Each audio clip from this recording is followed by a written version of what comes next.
Well, hey guys, in today's video, we're going to be talking about Intertrigo. What is Intertrigo, what causes it, and how to get rid of it.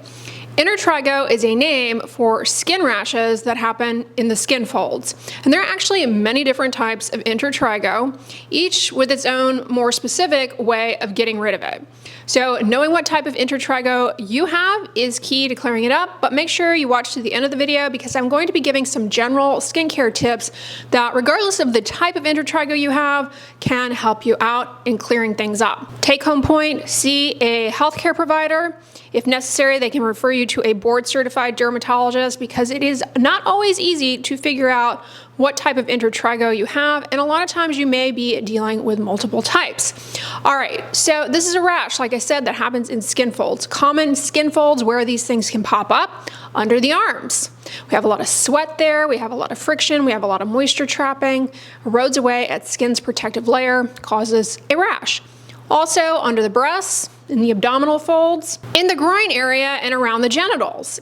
Especially, as a side note, diaper rash is a type of Intertrigo. You can also get Intertrigo in the crease behind your ear. You can get Intertrigo in the neck folds, even the web spaces between the fingers and the toes. People who lose a lot of weight and then deal with what's called loose skin, they have more redundancy, more skin folds, and they can deal with Intertrigo. The mechanism behind Intertrigo is complex and multifactorial.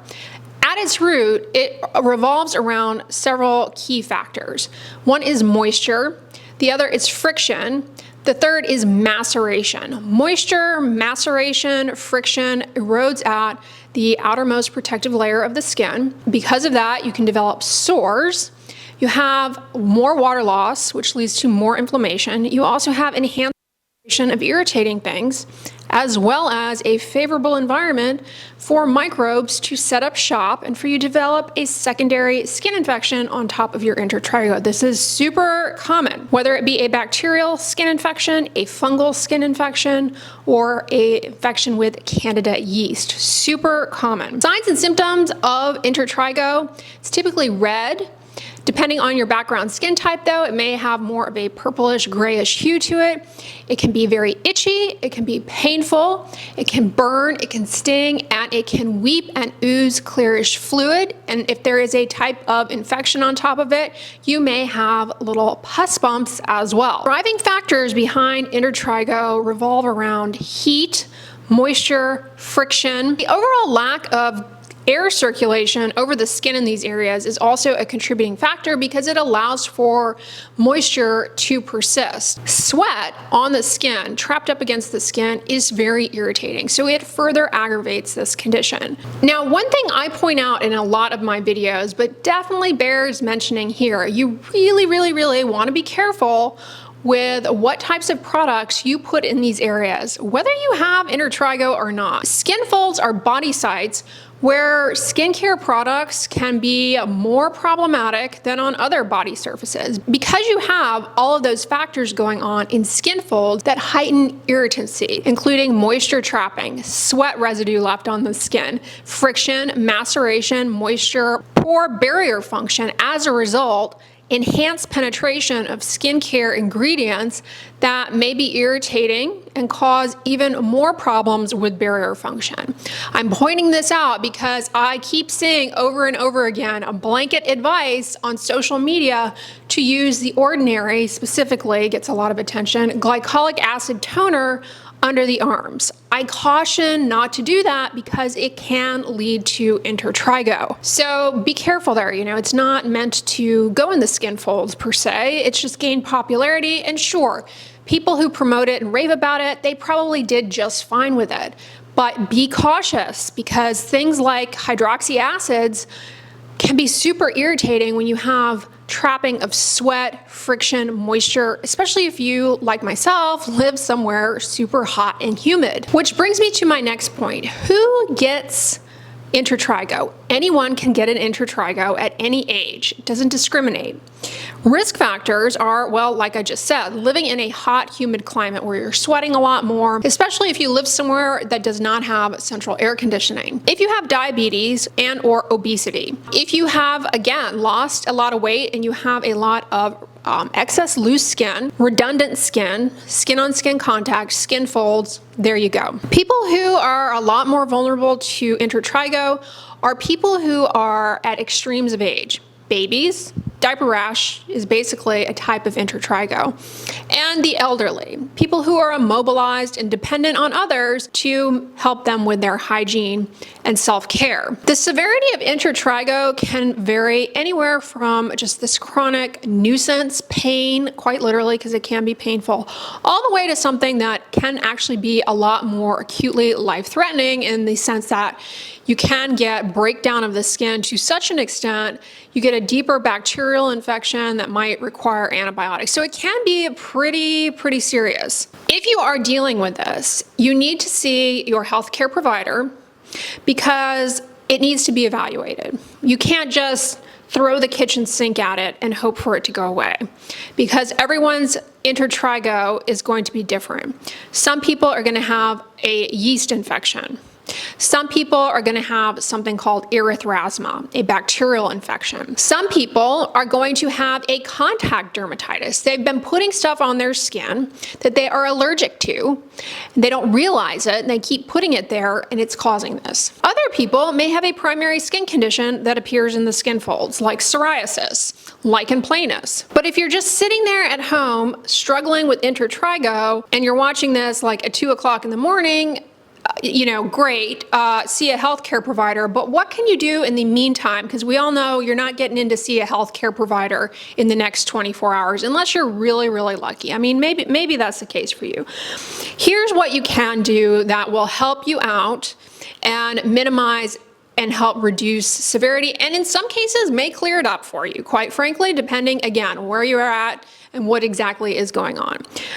You want to eliminate the issues that drive this process, which include moisture, friction, heat. The name of the game is keeping the skin dry and reducing friction in these areas. Try airing the skin out. When it's hot and humid, stay in the air conditioning. When this is flaring up for you, lift up your arms, if it's happening under the arms, lift up the breasts, and let the skin air out. Let the air circulate over it. If you don't have central air, or even if you do, get yourself one of those little battery-operated fans, an inexpensive one, and fan the area. If you're dealing with intertrigo between the toes, make sure that you are changing out of sweaty socks, that you wear socks that are moisture wicking.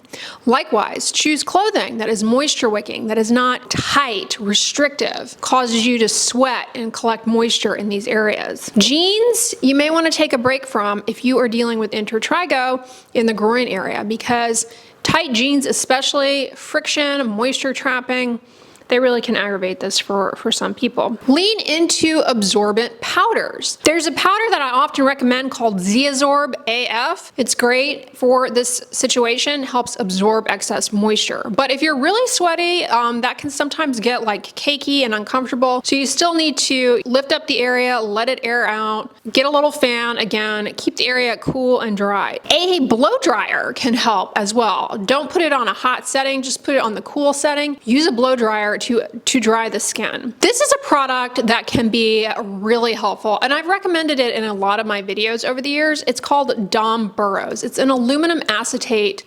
astringent, and it is drying. It helps dry up some of the moisture. It's also soothing, anti-inflammatory. It really can help a lot. And the way to use it for intertrigo, you just reconstitute the packet in tap water, and you get yourself some like washcloths, soak the washcloths in that Dom Burrows solution and apply a compress. Apply compresses a couple of times a day to these areas when you are, when your intertrigo is really flared up, whether it be under your arms and the skin folds of your stomach area. Between the toes, you can get, some cotton balls, soak them and put it there. Leave it on the skin for, 15 minutes. Take it off and then really air dry the skin. Now, the other part of this, aside from choosing clothing that reduces friction and is moisture wicking, you also want to utilize barrier creams. Now, I have a whole video actually about barrier creams, and this is really where you want to lean into them for sure. Put them under the arms, under the breasts, wherever you're dealing with Intertrigo, between the toes. What constitutes a barrier cream? Well, one of the best is just plain petroleum jelly, Vaseline. But a lot of people are like, that's greasy, I don't like the way that feels. Here's another one that works. I mean, this is what it was designed for, Intertrigo specifically. Diaper rash cream, because again, diaper rash is basically an Intertrigo. Diaper rash creams contain zinc oxide, which is soothing, anti-inflammatory, and they act as a barrier. So that's another option. The last thing you want is to develop an allergic or irritant contact dermatitis on top of your Intertrigo. And Intertrigo is a favorable scenario for developing contact dermatitis because you've got an impaired barrier going on there. So try and keep the barrier cream that you are using as bland as possible because it's more vulnerable skin. Alternatively, if you find that diaper rash cream or petroleum jelly is just too greasy, you don't want to mess with that, it is a pain, try a dimethicone-based skin protectant. Dimethicone is a skin protectant, but it does not feel as greasy. It's a lot more breathable, lightweight, as well as lubricating. Monostat chafing cream is another great option. It is a dimethicone-based skin protectant that helps with this quite a bit. Take a break from wearing rings if you are developing this in the interweb spaces of your fingers because rings, they rub, create friction, maceration. When you wash your hands, moisture gets trapped up under the ring as well as soap residue and can further, really aggravate this. For your feet, if you have a Intertrigo between the toes, consider, I already mentioned wearing socks that are moisture wicking, changing into dry socks, but consider open-toed shoes, sandals for a period of time. Depending on what type of Intertrigo you have, your doctor may prescribe you any number of medications to put on the skin, whether it be a topical antibiotic to treat a bacterial Intertrigo or a topical antifungal to treat a fungal Intertrigo. And it is not uncommon to treat Intertrigos with a topical steroid. Now, you have to be careful here. Don't self-treat with any type of topical steroid cream that you may have laying around because you can easily run into a whole host of adverse effects. First of all, the side effects of topical steroids are a lot more common when used in the skin folds. This includes skin thinning, the development of stretch marks. So if you have an old steroid cream laying around, don't self-treat with it. If your doctor has prescribed you a steroid cream, use it exactly as they tell you and make sure you follow up with them. They can monitor you, make sure things are going appropriately, and you aren't developing any adverse side effects from the steroid cream. The other reason you don't want to self-treat with steroids is depending on what you have going on there, steroid creams might make the problem worse. There are certain types of fungal infections that really, really thrive when you treat them with steroids. Things look better, feel better. Meanwhile, the fungus, the dermatophyte in this case, is thriving. So you don't want that to happen. If you have underlying medical conditions that contribute to this, for example, if you have diabetes or obesity, managing those conditions is key to helping this condition as well because they are contributory. All right, y'all, that is what I wanted to talk about for today's video with regards to Intertrigo. I'm sorry if you are dealing with it. It can be very painful, very uncomfortable. Hopefully the tips I gave you in this video help provide you with some symptomatic relief, but please make sure you see your healthcare provider to know exactly what it is you are dealing with. On the end slate, I'm going to put one of my videos about ringworm and how to get rid of it if you know you have that. So check that video out because I give a lot of tips and tricks in that video that you're going to want to know about. But if you like this one, give it a thumbs up, share it with your friends, and as always, don't forget, sunscreen and subscribe. I'll talk to you guys tomorrow. Bye.